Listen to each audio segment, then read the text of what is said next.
बिस्मिल्लाहिर्रहमानिर्रहीम। नाज़रीन इकराम, अस्सलाम वालेकुम वरहमतुल्लाहि वबरकातुहू। हम यहाँ मक्का मुकर्रमा में इस वक्त हाजिर हुए हैं।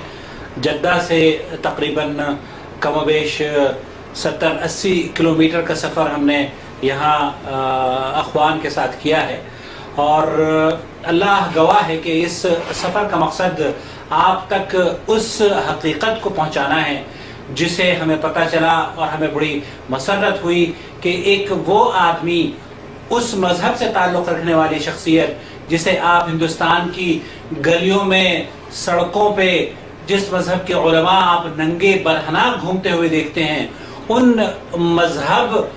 उस मज़हब को छोड़ने वाली शख्सियत का जब हमें पता चला कि वो उसने इस्लाम कबूल किया है, तो यकीन जानिए कि हम उससे मिलने के लिए बेचैन हो गए। और यही वजह थी कि साथियों ने कहा कि इससे पहले कि ये काफिला यहाँ से मदीना मुनव्वरा, मक्का मुकर्रमा से मदीना मुनव्वरा जाए, इन लोगों से आके मुलाकात की जाए। हम आपकी उस शख्सियत से मुलाकात करा रहे हैं यहाँ इस हरम मक्की के कुर्ब जवार में, जिसने जैन मजहब से तौबा की है। अस्सलाम वालेकुम। वालेकुम सलाम। मोहतरम भाई, आप अपना नाम बयान फरमाएंगे? मेरा अभी नाम है अब्दुल वाहिद, पहले नाम था विजय कुमार जैन। विजय कुमार जैन साहब जी। आप पहले विजय कुमार जैन थे, अब अब्दुल वाहिद। अब अब्दुल वाहिद हूँ। आप जैन मजहब से ताल्लुक रखते थे? जी हाँ, मैं जैन मजहब से ताल्लुक रखता था। जैन मजहब के बारे में, ये वही मजहब है ना जिसके बारे में हमने देखा है हिंदुस्तान में कि उसके उलमा या अवाम भी गालिबन नंगे बरहना सड़कों पर घूमते हैं? जी हाँ, वही है जैन मजहब। उसमें दो गिरोह है। एक गिरोह जो है सफेद कपड़ा पहनता है और दूसरा गिरोह जो है बरहना घूमता है। जो गिरोह सफेद कपड़ा पहनता है, एहराम टाइप, उस गिरोह से मेरा ताल्लुक था। और दूसरा गिरोह जो है उसके बारे में क्या कहते हैं, वो क्या है? वो भी जैनी है। उनका ये मानना है कि महावीर जब घर से निकला था ज्ञान की प्राप्ति के लिए, तो जब वो घर से निकला था एक चादर ओढ़े हुआ था, एक चादर लपेटे हुआ था। जब जंगल में गया तो उस वक्त तो उसकी दोनों चादरें गायब हो गई थी। तो दिगंबर बोलते हैं कि दिग है अंबर जिसका, जिसके शरीर पे कोई कपड़ा नहीं, वो महावीर है। हाँ। और श्वेतांबर बोलते हैं कि जब वो घर से निकला था तो वो जो दो चादर लपेटे हुआ था वो महावीर है। बस ये इख्तलाफ है, इसके अलावा दोनों में कोई इख्तलाफ नहीं है। दोनों एक ही महावीर की पूजा करते हैं और दोनों एक ही महावीर को मानते हैं। इनके मंदिर हिंदुओं की तरह मंदिर होते हैं? जी हाँ, इनके मंदिर हिंदुओं की तरह होते हैं, जिसके अंदर महावीर की जो सूरत बनी हुई है वो नंगी बरहना रहती है। चाहे दिगंबर का मंदिर हो चाहे श्वेतांबर का, दोनों के यहाँ महावीर के जो मुजस्समा बना हुआ है वो बरहना है। बुद्ध जो होता है, बुद्ध बरहना है उसका। और इन लोगों का ये मानना है कि ये 24वें तीर्थंकर हुए हैं इनके, इससे पहले 23 गुजर चुके हैं। मतलब ये मानते हैं कि आदिनाथ से दुनिया उत्पन्न हुई है, मतलब आदम से, और आखिर महावीर आया है। जैसे कमोबेश 1,44,000 पैगंबर आए हैं, इस्लाम जिस चीज को मानता है, और मोहम्मद सल्लल्लाहु अलैहि वसल्लम आखिरी पैगंबर है। इन लोगों का यह मानना है कि जैन धर्म के ये आखिरी वो है, मतलब तीर्थंकर। ये पैगंबर की जगह उसे तीर्थंकर मानते हैं, लेकिन उसकी पूजा करते हैं। ये मजहब क्या हिंदू मजहब की एक शाख है या एक? नहीं, ये हिंदू मजहब से अलग है। जैसे हिंदुस्तान में हिंदू, मुस्लिम, सिख, ईसाई, जैन, पारसी ये मजहब ज्यादातर पाए जाते हैं, उसमें जैन एक मजहब अलग से। इनकी मशहूर किताब कौन सी है? इनकी मशहूर किताबें ऐसी कोई खास नहीं है। इनकी किताब को थुई बोलते हैं। जब ये महावीर आए थे तो इनकी किताब 4 हिस्सों में थी, जिसको 4 थुई बोलते हैं ये लोग। उसके बाद इनके यहाँ एक गुरुदेव पैदा हुए, राजेंद्र सूरी, जिसने उस किताब को तोड़ मरोड़ के थोड़ा छोटा किया और उसने उस किताब को 3 थुई बना दिया है। अब वो 3 थुई की किताब ज्यादातर प्रचलन में है जैन धर्म में, जिसमें महावीर का जिक्र है। इन दोनों मजहब की एक कॉमन ही किताब है, मतलब ये जो आप बयान फरमा रहे हैं? जी हाँ। या अलग अलग है? नहीं, किताब एक ही है इन सब की। दिगंबर की भी किताब वही है और श्वेतांबर की भी किताब वही है। आप हमें ये फरमाइए कि आपने जैन मजहब से तौबा क्यों की? क्या किस वजह से आप इस्लाम कबूल किया? मेरी उम्र तकरीबन 10 वर्ष की थी। उस वक्त मेरे जहन में एक सवाल उठा था कि महावीर स्वामी एक राजपूत राजा के घर पैदा हुए थे, राजा के लड़के थे, राजपाट था इनका, ऐसा ग्रंथों में लिखा हुआ जैन धर्म के, जिसको कि 10 वर्ष की उम्र में हमारे साधु संतों ने मुझे पढ़ के बताया कि महावीर स्वामी को वैराग्य हो गया दुनिया से। वैराग्य क्यों हुआ? बोले एक दिन उन्होंने एक बूढ़े इंसान को देखा, दूसरे दिन एक मरे हुए इंसान को देखा, तो उनको ये लगा कि ये दुनिया तो बेजान है, लोग मर रहे हैं, बूढ़े हो रहे हैं, ये सब क्यों हो रहा है? तो इसको अपने दिमाग के अंदर बसा के उन्होंने सारा राजपाट दान कर दिया, ऐसा उनकी किताब में लिखा हुआ है। राजपाट दान करने के बाद एक धोती नीचे नीचे लपेटी और एक चादर ऊपर ओढ़ के जंगल में चले गए। जिस वक्त वो जंगल में जा रहे थे उस वक्त एक पंडित कोई रह गया था जिसे इनसे दान नहीं मिल पाया, तो उसकी बीवी ने उससे बोला कि तुम बड़ा बदनसीब हो कि आज वो जो महावीर है वो सारा राजपाट दान करके गया, तुम्हें कुछ भी नहीं मिला। तो ये उसके पीछे पीछे चला कि उसके आगे आगे चला और उसके कांटे वगैरह उठाने लगा। तो उसने एक चादर इसको निकाल के दे दी कि शायद इस लालच में आया। वो चादर इससे चोरों ने छीन ली, ऐसा इनके ग्रंथों में लिखा हुआ है। तो वो जब उसने सोचा कि अब मैं इसके पीछे पीछे चलूंगा और इसकी दूसरी चादर उड़ेगी तो मैं लेके भाग जाऊंगा, और वही हुआ, उसकी दूसरी चादर उड़ गई और वो लेके भाग गया। तो जब वो जंगल में पहुंचता है महावीर और वहां पर जब वो तपस्या करता है, तो मैंने मेरे वालिद से सवाल किया कि अगर वो ईश्वर होते तो उन्होंने जंगल में जाके किसी की उपासना क्यों की, मेरा पहला सवाल। दूसरा सवाल, उपासना की, फिर उन्हें ज्ञान की प्राप्ति हुई, उन्होंने अच्छाई का उपदेश दिया, बुराई से रोका, तो वो ईश्वर नहीं हो सकते। उन्होंने जिस ईश्वर की उपासना की, जिस ईश्वर ने उन्हें ज्ञान की प्राप्ति दी, अच्छाई का उपदेश दिया और बुराई से उन्होंने रोका, मुझे उस ईश्वर की तलाश है, वो ईश्वर कौन सा है। मेरे वालिद ने 10 साल के बच्चा था मैं, उस वक्त मेरी उस बात को दबा दिया, कहा हमें महावीर की पूजा करना है, उसके जरिए हम वहां तक पहुंच जाएंगे। मैं चुप हो गया। उसके बाद मेरी उम्र तकरीबन 19 साल हुई। उस वक्त मेरी शादी हुई। शादी के तकरीबन 1 साल के बाद, यानी 1982 में मेरी शादी हुई। 1983 यानी फरवरी के महीने में मेरे एक दोस्त है मोहम्मद आशार, उन्हें मैंने प्रसाद दिया महावीर का। वो कहने लगे भाई मैं एक खुदा को मानता हूं, उसके अलावा किसी गैर अल्लाह का चढ़ा हुआ प्रसाद नहीं खाता हूं। मैंने उनसे कहा कि आपका एक खुदा है तो क्या हुआ, मेरे भी एक ही गुरुदेव है जिनका प्रसाद मैं आपको दे रहा हूं। उन्होंने कहा तुम्हारे गुरुदेव इंसानों में से हैं और तुम्हारे गुरुदेव और दुनिया के जितने भी गुरुदेव हैं, दुनिया के जितने भी पीरो पैगंबर हैं, दुनिया के जितने भी महान लोग हैं, वो सारे के सारे उस खुदा की परस्तिश करके जन्नत में जाएंगे जिस खुदा की परस्तिश मैं करता हूं। मैं उस खुदा के अलावा किसी का चढ़ावा नहीं खाता हूं। उस वक्त मेरे जहन में वो 10 साल वाला सवाल फिर जागृत हुआ। मैंने उनसे पूछा वो खुदा कौन सा है, मुझे उस खुदा की बरसों से तलाश है। उन्होंने मुझे मस्जिद आने की दावत दी। उस वक्त मैं मुसलमानों का विरोधी था, शिवसेना में काम करता था।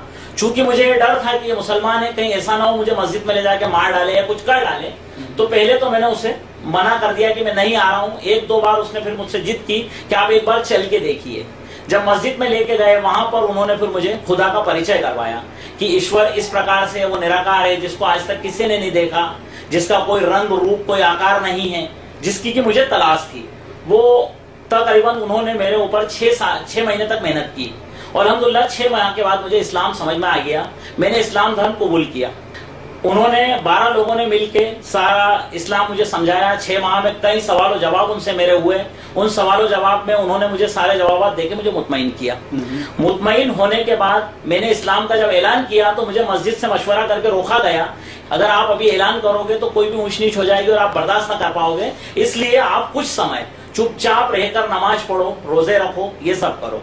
अल्हम्दुलिल्लाह रमजान का महीना चालू होने वाला था, उसके 8 दिन पहले मैंने 82 के एंड में इस्लाम कबूल किया और मैंने नमाज चालू कर दी, रोजे रखना चालू कर दिए। ये सब होते होते 1 साल गुजर गया। 1 साल गुजरने के बाद, इसके बीच में मेरी वाइफ ने भी 6 महीने के बाद इस्लाम कबूल कर लिया था। 1 साल गुजरने के बाद मेरे घर वालों ने मुझसे कहा कि तू मुसलमानों के साथ रहता है, क्या मुसलमान बन गया? तो मैंने कहा हाँ, वो तो मैं साल भर पहले बन गया था। उन्होंने कहा कि तू तो नमाज पढ़ता है, तो मैंने बोला हाँ, वो तो मैं साल भर पहले पढ़ता था। उन्होंने कहा तू रोजे रखता है, मैंने कहा वो तो मैं साल भर से रखता आ रहा हूँ। इस बात पर वो घर वाले नाराज हुए और मुझे घर से निकाल दिया। घर से निकाला तो बोले हम तुम्हें फूटी कोड़ी भी नहीं देंगे। मैंने कहा मुझे कोई चीज की जरूरत नहीं है, अल्लाह है वो मुझे सब कुछ कर देगा। उस तरीके से उन्होंने मुझे घर से निकाल दिया। और उस वक्त मेरा एक बेटा मतलब पैदा नहीं हुआ था, समझ लो कि होने वाला था। इस अंदाज में हम दोनों मियाँ बीवी घर से निकल गए। अब जब हम घर से निकलते हैं, मुसलमानों के बीच में आते हैं, उस वक्त एक मुस्लिम दोस्त ने 100 रुपए उधार दिए। उससे हमने जैसे तैसे अपना थोड़ा थोड़ा कामकाज चालू किया और जिंदगी गुजारना चालू करी। लेकिन वो पैसे ज्यादा दिन चल नहीं पाए। तकरीबन 2 माह के बाद वो पैसे भी मेरे पास खत्म हो गए। इसके बाद में मेरी जिंदगी में जैसे तैसे चलाने लगा। उसके करीब 6 माह के बाद वापस रमजान का महीना आया। उस वक्त मेरी हालत थी कि कभी मेरे घर में खाना होता था, कभी नहीं होता था। पानी पी लिया, रोजा रख लिया, सुबह सेहरी करना है कोई दिक्कत नहीं है, कोई बात नहीं, रात को इफ्तार करना है पानी से कर लिया। उस वक्त मेरे ऊपर अल्लाह की आजमाइश आई, ऐसी आजमाइश कि जो मस्जिद के लोग थे वो सारे के सारे मुझसे कहने लगे कि तूने पिछले साल मस्जिद में रोजे खोले, इस साल तू मस्जिद क्यों नहीं आ रहा है? मैंने उनसे बोलना उचित नहीं समझा, इसलिए कि मैं नहीं बताना चाहता था मेरी हालत क्या है। तो उन लोगों ने मुझ पे इल्जाम लगाया कि ये तो मुसलमान नहीं रहा है, मुनाफिक हो गया है, मुशरिक हो गया है, इस्लाम से निकल गया है। मैंने उसकी कोई परवाह नहीं की, क्योंकि मुझे इसका बदल अल्लाह से लेना था और मैं ये अच्छी तरह समझता था कि अल्लाह रब्बुल इज्जत की तरफ से मेरी आजमाइश है। वो रमजान का महीना चल रहा है और 25वें रोजे का दिन है। उस दिन हम दोनों मियाँ बीवी घर में बैठ के रो रहे हैं कि हमारा एक छोटा सा बच्चा है 6 माह का, सारे लोग ईद के रोज नए कपड़े पहनेंगे, ईद का त्योहार मनाएंगे। ताकत भी नहीं है कि हम बच्चे के लिए 25-50 रुपए के कपड़े लाके पहना सकें। 25वें रोजे के दिन मैं सुबह फजर की नमाज पढ़ने गया। 24वें रोजों का हम लोगों ने बातचीत की, 25वें रोजों को मैं सुबह फजर की नमाज पढ़ने गया। उस वक्त एक आदमी मेरे घर आया जो सफेद कपड़े में सफेद दाढ़ी में था, मेरी बीवी के बयान के मुताबिक। उन्होंने आके पूछा, दरवाजा बजाया, अब्दुल वाहिद कहाँ है? मेरी बीवी ने बोला नमाज पढ़ने के लिए गए हैं। उन्होंने कहा कि ये 500 रुपए रखो, वो आए तो उसे दे देना, वो समझ लेगा। मेरी उससे बात हुई थी, मेरी बीवी ने लेके रख लिए। मैं सुबह मस्जिद से जब घर आया फजर पढ़ के, मेरी बीवी ने मुझे माजरा सुनाया पूरा। मैंने कहा कि ऐसे शख्स को तो मैं जानता भी नहीं हूँ, कौन है ये? फिर हमने उसका 3 दिन तक इंतजार किया कि कभी कोई गलती से अपने घर दे गया हो तो हमें उसका पैसा लौटाना है, लेकिन 3 दिन तक वो शख्स नहीं आया। मैंने मेरी बीवी से कहा कि इसमें से 50 रुपए के अपन बच्चे के लिए कपड़े खरीदते हैं, 100 रुपए का अपन सामान लाते हैं त्योहार मनाने के हिसाब से, और ईद के बाद फिर अल्लाह है, जो भी होगा देखा जाएगा। हमने इस तरीके से ईद मनाई। ईद के दूसरे दिन से मैंने लेडीज जो एयरिंग टॉप्स क्लिप वगैरह पहनती है वो 350 रुपए के होलसेल में खरीदे, 50 पैसे, 60 पैसे, 70 पैसे के आइटम, और एक छोटी सी हाथ में पटिया लेके उस पटिये के ऊपर सारा ढेर लगाया और उसको 1 रुपया लाट बेचना चालू किया। अल्हम्दुलिल्लाह शाम को मेरे पास 500 रुपए वापस हो चुके थे। उस वक्त मेरे अंदर इतनी हिम्मत आ गई थी कि वो शख्स अगर 500 रुपए लेने आएगा तो हम दे देंगे, हमें कोई प्रॉब्लम नहीं। अल्हम्दुलिल्लाह वो अल्लाह की आजमाइश थी जिसमें मैं खड़ा रहा। अल्लाह रब्बुल इज्जत ने शायद वो मेरे लिए मदद भेजी थी। उस 500 रुपए से मेरी जिंदगी की शुरुआत हुई है।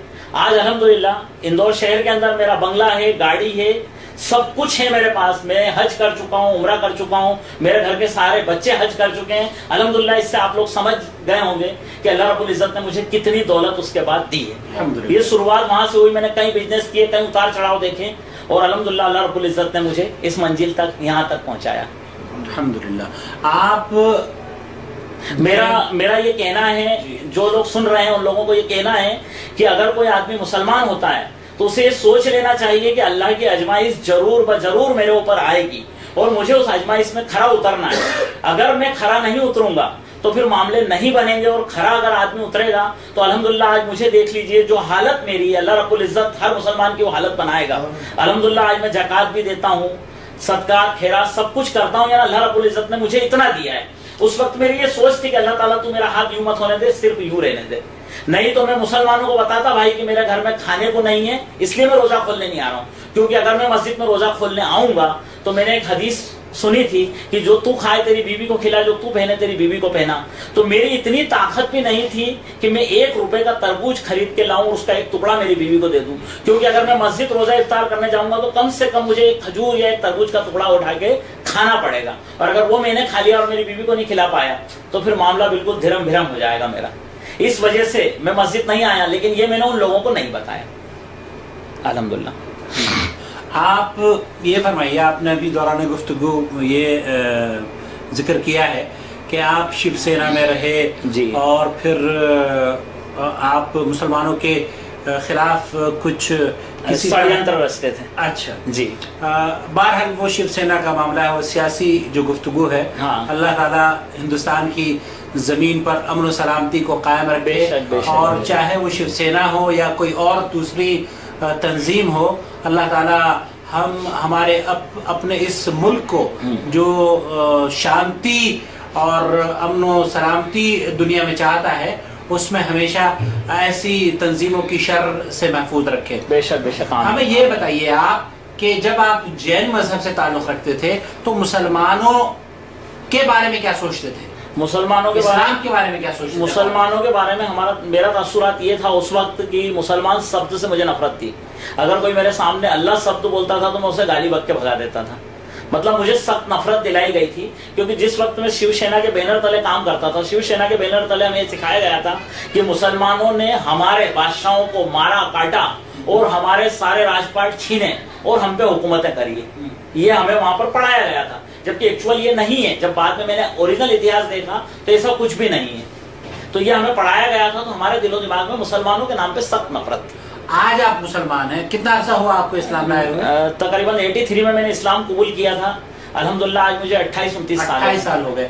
इस 28 साल के अरसे में इस्लाम ने या मुसलमानों ने हिंदू मजहब के बारे में कोई इस तरह की तालीम आपको दी है कि आप उनसे दुश्मनी रखें, उनको अजियत पहुंचाएं या उनको नुकसान पहुंचाने की कोशिश करें? कभी नहीं, कभी नहीं दी है।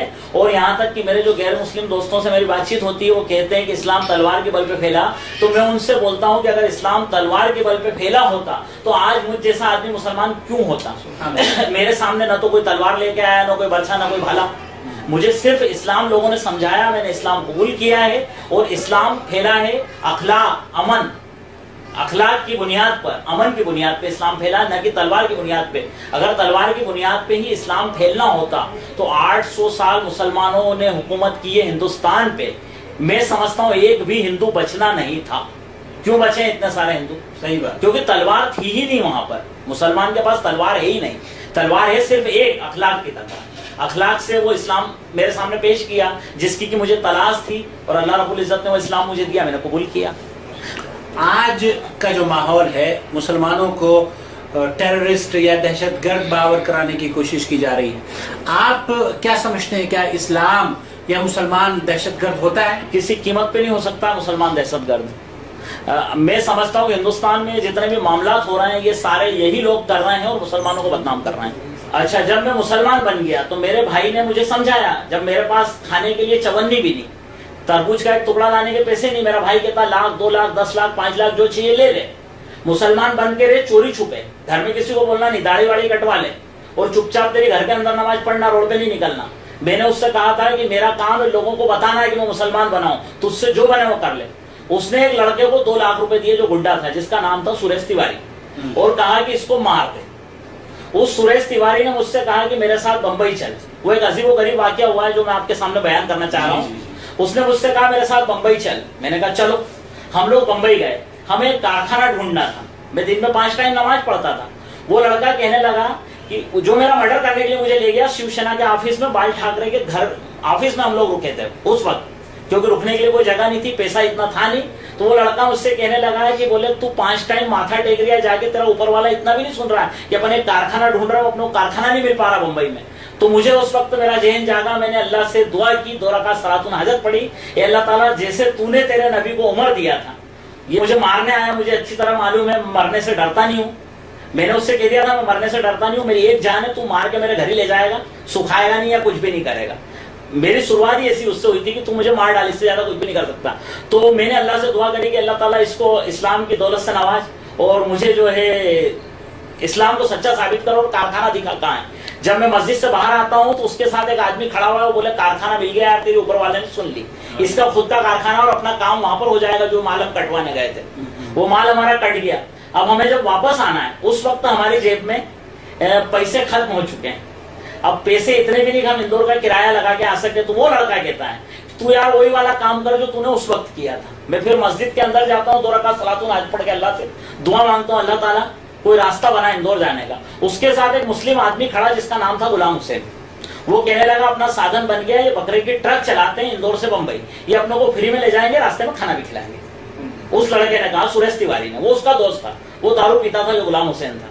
इसने मुझे गाड़ी में बैठने के बाद बोला कि ये दारू पिए बगैर खाना नहीं खाता है, तेरी शर्म के मारे दारू नहीं पी रहा। तो मैंने कहा इसके अंदर मेरी शर्म बाकी रहने दे, दारू मत पीने दे इसको। अल्हम्दुलिल्लाह आज वो गुलाम हुसैन मोहम्मद हुसैन बन चुका। और वो जो सुरेश तिवारी था इंदौर आके बोलता भाई मैं नमाज पढ़ने चलूंगा तेरे साथ मस्जिद, और तेरे भाई ने मुझे 2 लाख रुपए दिए थे तेरा मर्डर करने के लिए। अब इस इंदौर के अंदर अगर तुझे कोई उंगली लगाएगा तो उसका हाथ में काट के फेंक दूंगा। तो अल्हम्दुलिल्लाह अल्लाह रब्बुल इज्जत ने उस वक्त मेरी मदद की थी। ये वाकया मैं इसलिए बयान करना चाहता था कि इससे आदमी इबरत लेके अल्लाह ताला से आज भी जो चाहो वो मांग सकते और अल्लाह रब्बुल इज्जत को देने पर कादिर। जो लोगों का कहना है कि उस वक्त तो सहाबा कराम ने हर चीज अल्लाह से मांगी और अल्लाह ने दी, तो हमें क्यों नहीं मिलती, तो ऐसा कुछ भी नहीं है, क्योंकि आज हमारा मांगने का तरीका बिगड़ चुका और हम तौहीद से हट चुके हैं, इसलिए अल्लाह रब्बुल इज्जत नहीं दे रहा। अगर हम तौहीद पे रहें और अल्लाह से मांगे तो अल्लाह उसी अंदाज में आज भी देने पर कादिर है। आप जब जैन मजहब में थे जी, तो आपके दो साहबाब भी होंगे। जी हाँ, आपने उनको दावत देने की कोशिश की? जी हाँ, काफी कोशिश रहा, कुछ कोशिश की काफी। कुछ लोगों ने सही भी माना, लेकिन बस वही दुनिया का डर, बोले हम कबूल नहीं कर सकते हैं, हम दुनिया से डरते हैं। आपके वालिदैन में से या और रिश्तेदारों में से कोई आदमी इस्लाम किसी ने कबूल किया? अभी तक तो रिश्तेदारों में से किसी ने इस्लाम कबूल नहीं किया है। और ये तो हमारे वो जो 4 दोस्त हम जो साथ में हुए थे, और एक सुरेश तिवारी हुआ था बाद में, और ये होने के बाद थोड़ी सी अभी उसमें गड़बड़ है, लेकिन अल्हम्दुलिल्लाह तौहीद है उसके अंदर में। आपकी अहलिया भी आपने बताया कि आपके साथ ही मुसलमान हुई? जी, मेरे मुसलमान होने के करीब 4 या 5 माह के बाद वो मुसलमान हुई।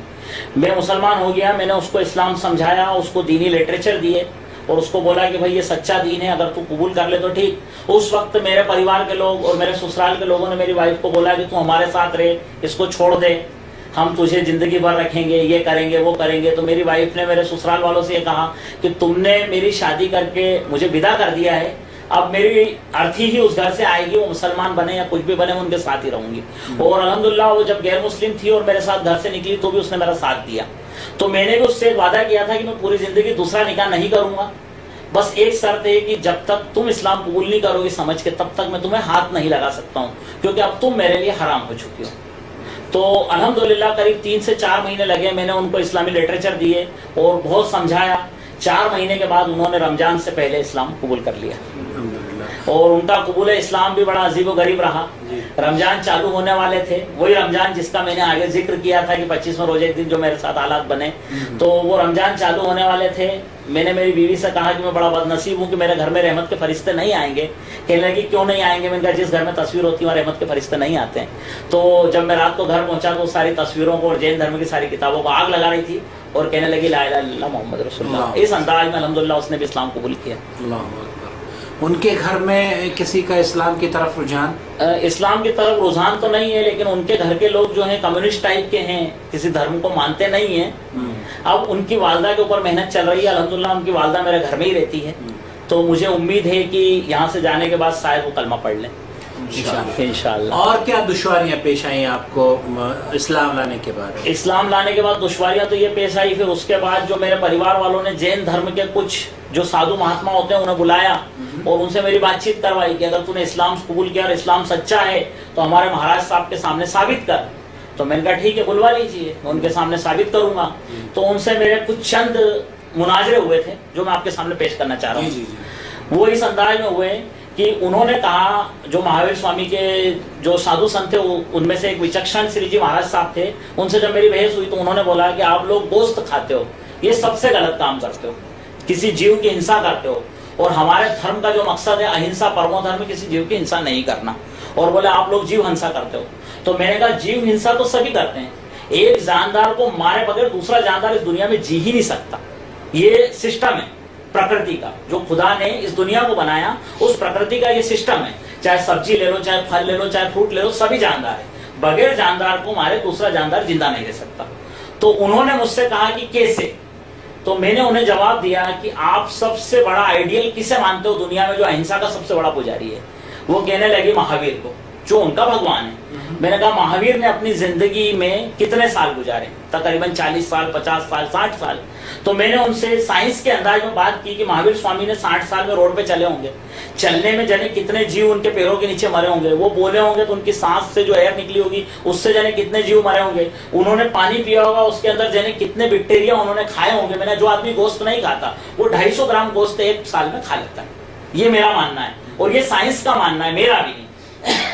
तो उन्होंने कहा, मैंने जब उनको ये बताया कि इस तरीके से खाया। दूसरी चीज, मेरा महावीर स्वामी के आप बताते हो 3 बच्चे पैदा हुए, कम से कम वो 3 बार अपनी बीवी के पास गए होंगे, उसमें भी उन्होंने कितनी जाने जाया करी, एक बार में लाखों करोड़ों जाने जाया करी, जो कि आप, मैंने कहा आप अगर साइंस पढ़ी हुई हो तो आप साइंस के अंदर सूक्ष्मदर्शी से देख लीजिए कि कितनी जाने पानी में पी रहे हैं, दही में, दूध में। मैंने, आप दूध पीते हो, आप एक तरफ कहते हो कि हम जीव हिंसा नहीं करते हैं, जबकि आप दूध पी रहे हो तो दूध जो है खून से बन रहा है, तो हमारे यहाँ तो खून हराम है लेकिन दूध जायज है, तो तुम तो खून ही पी रहे हो ना मेरे हिसाब से। इस तरीके से जब उनकी मेरी बातचीत हुई तो वो कहने लगी तुम्हारे तर्क बहुत मजबूत है। मैंने कहा ये तर्क नहीं है, मैं हकीकत बयान कर रहा हूँ। दुनिया के अंदर तुम जब, और हम मुसलमान अहिंसा के असली पुजारी हैं। बोले वो कैसे? मैंने कहा एक गाय को काट के 50 आदमी का पेट भरते हैं। जान कितनी लेते हैं? एक पेट भरते हैं 50 लोगों का। आप लोग एक आदमी का पेट भरने के लिए हजारों दाने गेहूं के, हजारों तरह की सब्जियां, वो सारी की सारी काटते हो, तो आप कम से कम 10,000 जान लेके एक आदमी का पेट भरते हो, और हम एक जान लेके 50 आदमियों का पेट भरते हैं। इस पर वो लाजवाब हो गई और वो जवाब नहीं दे पाई मुझे, और उसने सिर्फ ये कहा कि तुम्हारे तर्क बहुत मजबूत है। मैंने ये तर्क नहीं है, मैं हकीकत बयान कर रहा हूँ, तर्क तो आप दे रही हैं। इस पे वो चुप हो गई और फिर मैंने मेरे वालिदैन को बताया कि अब मैंने इनके सामने बात की, आप बताइए, ये मुझे जवाब दे के मुतमईन करें।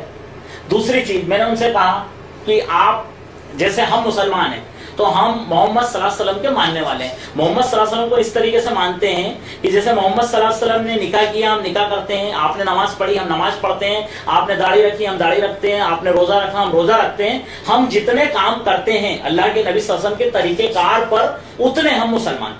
जो काम हम नहीं कर रहे हैं उस मामले में हम मुसलमान नहीं है। तो आप अगर महावीर को मानने वाले हैं तो जैन धर्म के ऊपर चलने के लिए आपको महावीर की उपदेशों को मानना पड़ेगा। तो उसके सारे उपदेशों को फॉलो करोगे तब आप जैन, वरना जैन नहीं।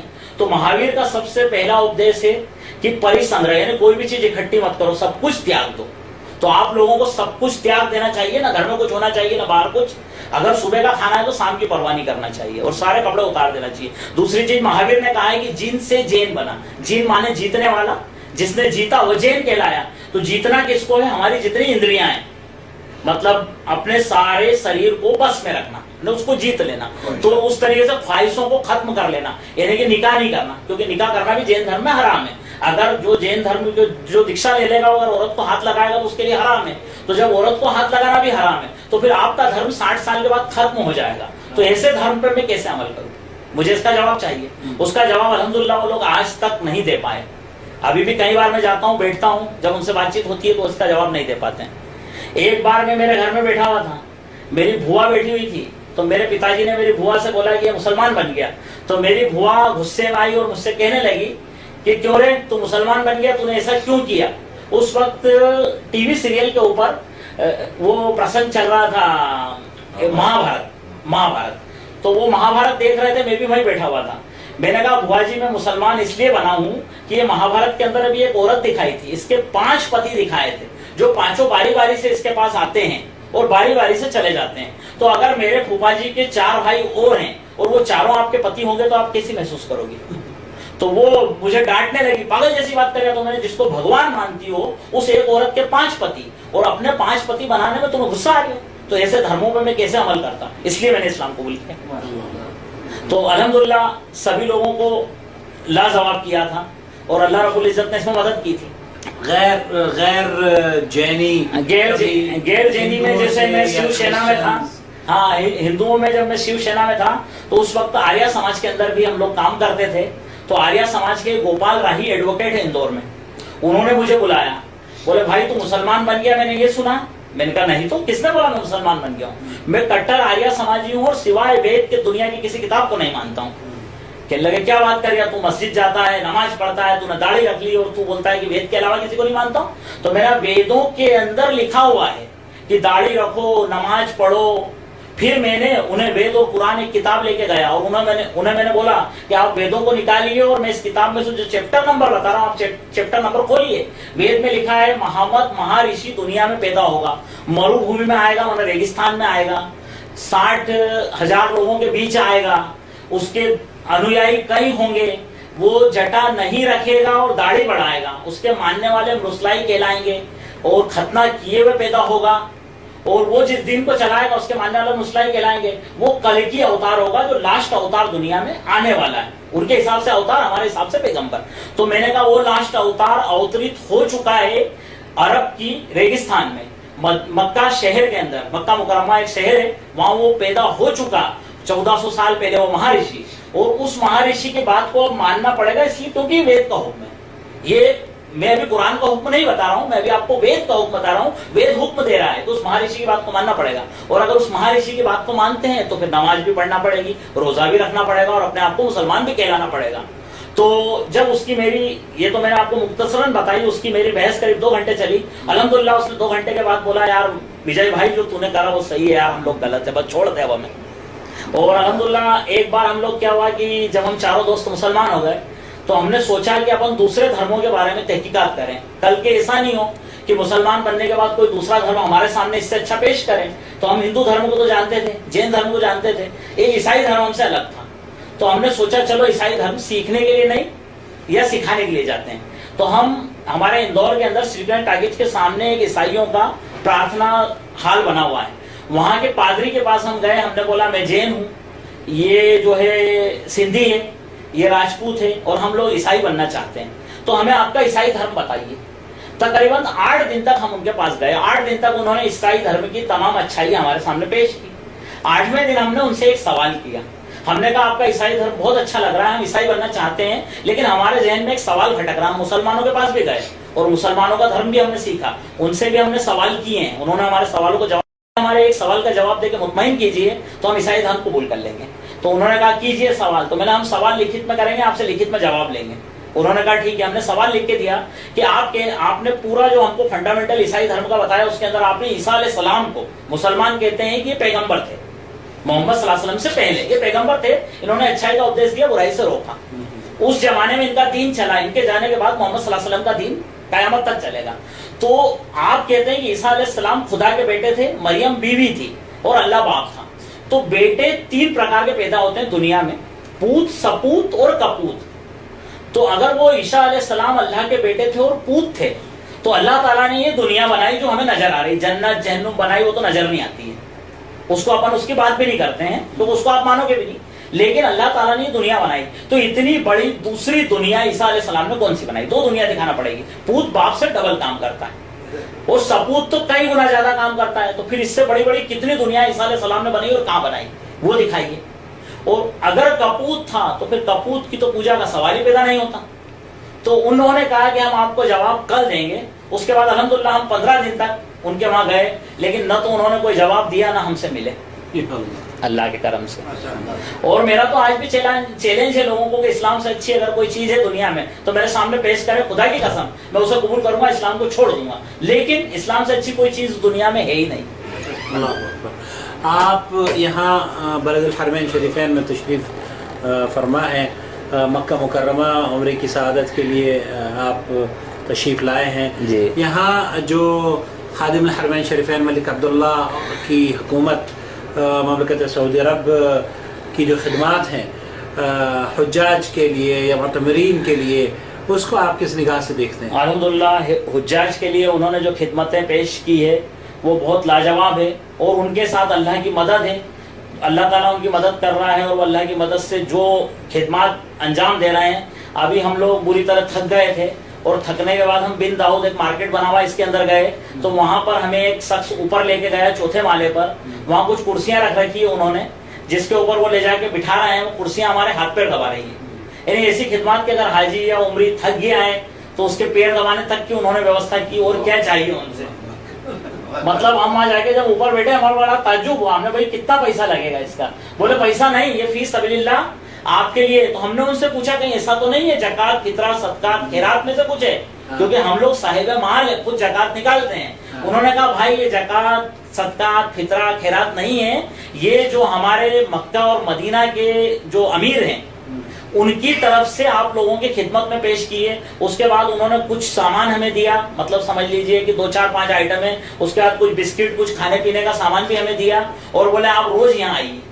तो ये खिदमत कोई कम नहीं है। इसके अलावा ये हजारों लीटर जो जमजम निकल रहा है, फिर उसको बाटलों में भर के पिलाना, जो हरमैन के अंदर इतनी लेटरिन बाथरूम में बनी है जिनकी सफाई करवाना, इतने सफाई कर्मी लगे हुए हैं, हुज्जाज के लिए आने जाने की इतनी व्यवस्थाएं उन्होंने लगा रखी है।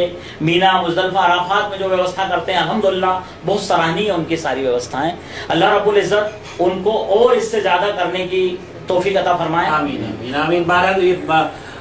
बहुत एक नई बात आपने शेयर की है नाज़रीन के साथ, हमारे साथ खुद, और ये एक अच्छी बात है कि अमीर मक्का साहिब इस्मुल मलकी अमीर खालिद अल फैसल, अल्लाह उनको मज़ीद दीन की खिदमत करने की तौफीक अता फरमाए। आमीन आमीन। और जो वो काम कर रहे हैं अल्लाह रब्बुल आलमीन उन्हें सेहत व आफियत से रखे और शर्फ कबूल अता फरमाए। आमीन आमीन। ये फरमाइए, जो यहाँ की दावती सरगर्मियाँ हैं सऊदी अरब की, उनसे आप तक पहुँचती हैं यहाँ की आवाज़? दावती सरगर्मी की आवाज़ हमारे पास इसके जरिए पहुँचती है, ये जो सेंटर बना हुआ है जद्दा के अंदर और रियाद के अंदर, वहाँ से पहुँचती है बराबर। वहाँ से हमारे पास कैसेटें आती है, सीडियाँ आती है, जिनको कि हम लोगों को बताते हैं। जैसे आप समझ लीजिए कि करीब 20 साल पहले मेरे पास ऑडियो सीडियाँ आई थी सऊदी अरब से, मेराज रब्बानी साहब की और भी दूसरे साहिबान की।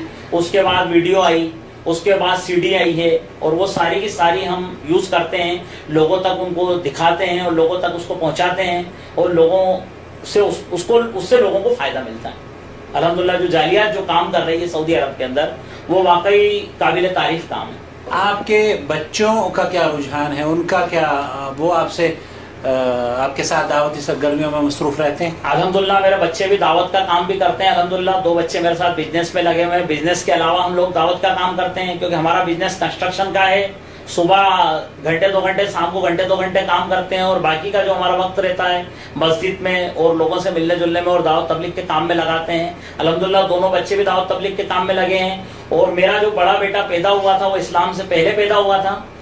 उस वक्त मैंने अल्लाह से अहद किया था कि अल्लाह रब्बुल इज़्ज़त इसको तेरी राह में कबूल कर ले, और अल्लाह रब्बुल इज़्ज़त ने शायद मेरी उस दुआ को कबूल कर लिया था, और मेरे बेटे को अल्लाह रब्बुल इज़्ज़त ने उसकी राह में कबूल कर लिया।